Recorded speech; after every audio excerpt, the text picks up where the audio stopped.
আজকে তো 250 কোটি মুসলমান, 60টা মুসলিম দেশ। যে সময় 313 জন ছিল ওই সময় তো এই দুরবস্থা ছিল না। আজকে 250 কোটির যে দুরবস্থা, মুসলমানের কোন দেশ ছিল না তখনও তো এই দুরবস্থা ছিল না। আজকে তো 60টা মুসলিম দেশ।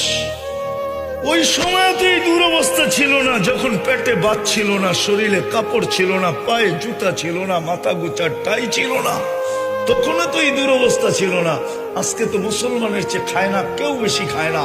দুনিয়ার কেউ মুসলমানের চেয়ে বেশি আইটেম চিনেও না, খায়ও না। এই জন্যই তো আজকে দুরবস্থা। নাইলে আমার যুগ বিয়োগে তো মিলে না। আপনাদের মিলে কিনা জানি না। আমি 14 বছর আগে ফিলিস্তিন দেখছি, 14 বছর আগে। এই 2 চোখে দেখছি, এই 2 চোখে, এই 2 পায়ে আমি চষা বেড়াইছি।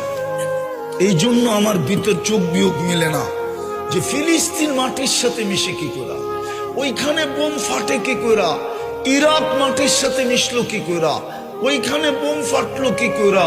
ফিলিস্তিনে তো ইব্রাহিম খলিল ঘুমাইতেছে ওয়াদিয়ে খালিলে, আরেকদিকে যদি তাকাই তো মুসা আলাইহিস সালাম ঘুমাইতেছে কাসিবে আহমারে। মধ্যখানে তো দেখি 70 জন নবীর কবর চিহ্নিত।